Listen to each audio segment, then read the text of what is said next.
اس نے فون اٹھایا تو کسی کے پہلے فکرے نے ہی اس کی تو دنیا ہی اجاڑ دی اور ایک ہی ساتھ میں وہ بے سائباں ہو گئی۔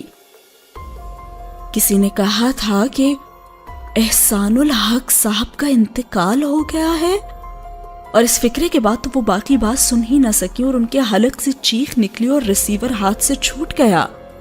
حجاب نے جلدی سے ریسیور اٹھایا تو کوئی کہہ رہا تھا کہ ہم تھوڑی دیر میں ایمبولینس میں میت گھر لا رہے ہیں، اور اسی کے ساتھ ہی فون بند ہو گیا اور حجاب کا تو دل ڈوبنے لگا۔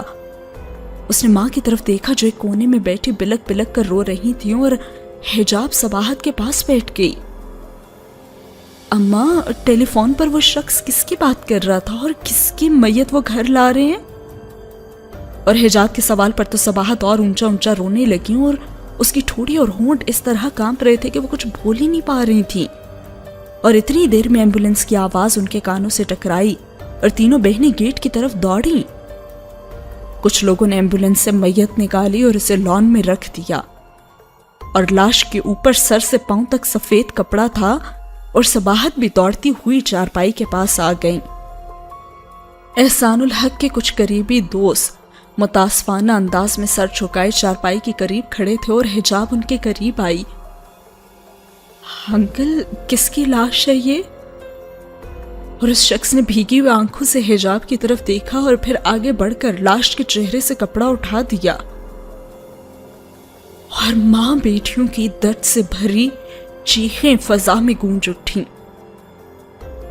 احسان الحق نئے گھر کی خوشی میں رشتہ داروں کو بلانا چاہتے تھے، اور آج واقعی ان کی برادری اکٹھی بھی ہو چکی تھی، تو کس موقع پر؟ اور سب رشتہ دار فرضی رسومات ادا کر کے چلتے بنے، اور وہی ہوا۔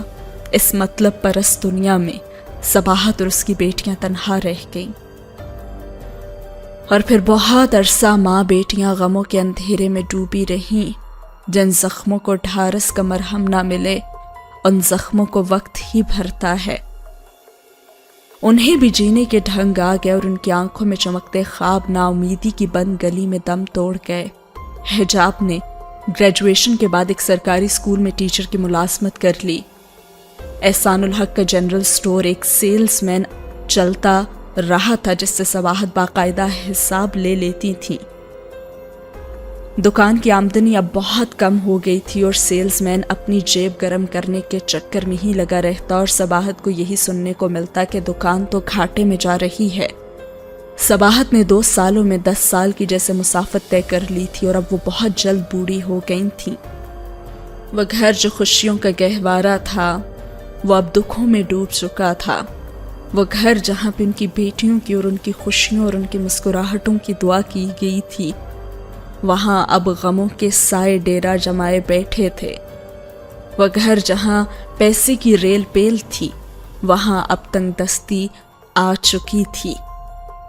لیکن کہتے ہیں نا کہ جب حالات خراب ہوتے ہیں تو انسان بہت جلد بڑا ہو جاتا ہے۔ حجاب جو گھر کا بیٹا تھا، اس نے اپنی ساری ذمہ داریاں سنبھالنا شروع کر دی تھیں۔ اس نے گریجویشن کے بعد ٹیچنگ شروع کر دی تھی تاکہ گھر کے حالات بہتر ہو سکیں، اور آج جب حجاب گھر آئی تو وہ کافی خوش تھی کیونکہ آج یکم تھی اور اسے اسکول سے تنخواہ ملی تھی، اور ہر یکم کو اس کا چہرہ ایسے ہی کھل اٹھتا تھا، اور جب مہینے کا آخر ہوتا تو اخراجات کی پریشانی اس کا چہرہ افسردہ اور آنکھیں ویران کر جاتی تھی۔ اور جیسے وہ گھر آئی تو ثانیہ اور تحریم تو کالج سے کافی دیر پہلے ہی آئی ہوئی تھیں، اور وہ کہنے لگیں، حجاب آپی، ہم تمہارا کب سے انتظار کر رہے ہیں، اتنے زور کی بھوک لگی ہوئی ہے، اور آج اتنی دیر سے کیوں آئی ہو؟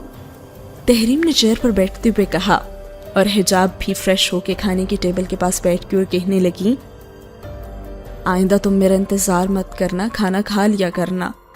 میں نے 4 ٹیوشنز لی ہوئی ہیں نا، جو میں اوور ٹائم میں اسکول میں ہی پڑھایا کروں گی۔ اور پھر اس نے صباحت کی طرف دیکھا جو بیٹیوں کو کھانا سرو کر رہی تھی۔ اماں، وہ کل سے میں لنچ ساتھ ہی لے جایا کروں گی۔ اور تحریم نے بے دلی سے لقمہ منہ میں ڈالا۔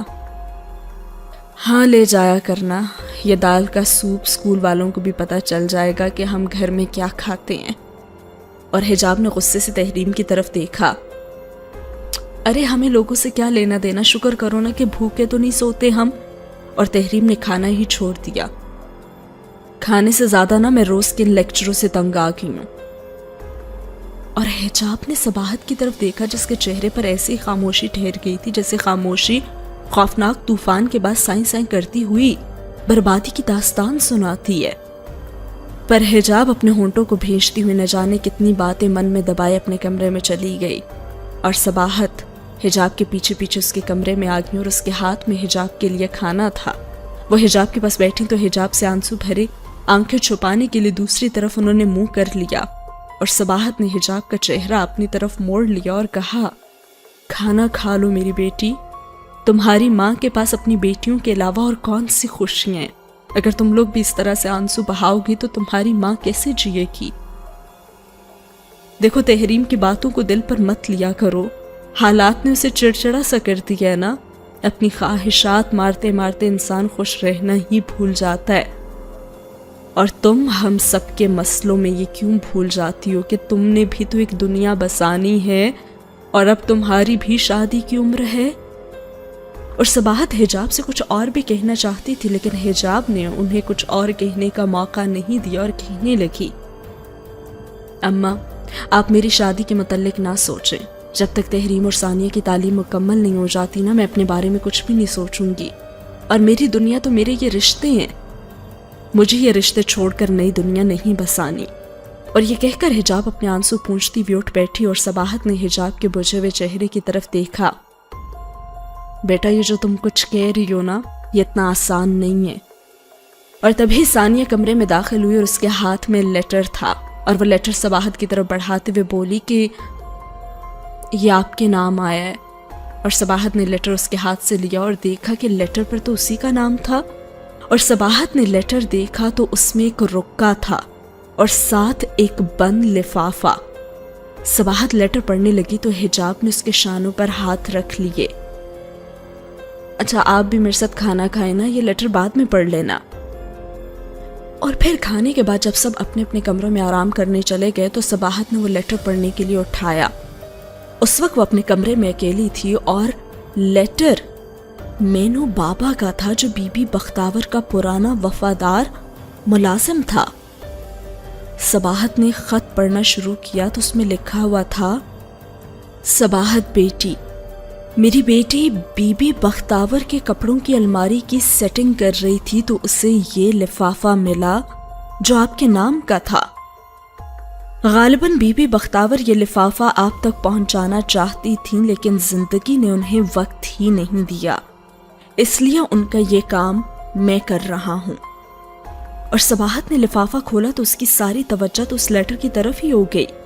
وہ لیٹر پڑھنے لگیں تو حجاب اور دونوں بہنیں صباحت کو کھانے کے لیے لے گئیں، اور صباحت کھانے کے دوران اس لفافے کے بارے میں ہی سوچتی رہی، اور اس نے جلدی جلدی کھانا کھایا اور لفافہ پڑھنے کے لیے حجاب کے کمرے میں چلی گئیں۔ انہوں نے لفافہ اٹھایا اور حجاب کے کمرے میں کھڑکی کے پاس جا کر کھڑی ہو گئیں اور لفافہ کھولا تو اس میں 4 سطریں لکھی ہوئی تھیں، اور اس میں لکھا تھا کہ صباحت میں نے بہت کوشش کی کہ تمہیں اس آسیب سے چھٹکارا دلا دوں، لیکن وہ آسیب جس کے روح سے تعلق رکھتا ہے اس کی طاقت کے آگے میرا بڑے سے بڑا علوم بھی محدود ہو جاتا ہے، لیکن اپنی جادوئی کرامات سے میں نے اس آسیب کو 2 سال کے لیے قید کر دیا ہے۔ اگر زندگی رہی تو 2 سال کے بعد پھر اس مسئلے کا حل نکالوں گی، لیکن زندگی کا کیا بھروسہ؟ تمہیں خبردار کرنا چاہتی ہوں کہ وہ آسیب 2 سال کے بعد حجاب کی زندگی میں واپس آ جائے گا۔ اللہ حافظ۔ یہ 4 سطریں اس لیٹر پر لکھی ہوئی تھیں، اور صباحت کے کانپتے ہاتھوں سے تو وہ رکا چھوٹ ہی گیا، کیونکہ 2 سال اب گزر چکے تھے۔ تو کیا وہ جن واپس آنے والا تھا یا آ چکا تھا؟ کیا ہوا جانیں گے ہم اگلی ایپیسوڈ میں۔ کیسی لگی آج کی ایپیسوڈ؟ کامنٹ سیکشن میں اپنا فیڈ بیک ضرور دیجیے گا۔ اچھی لگی ہو تو لائک کرنا نہ بھولیے گا۔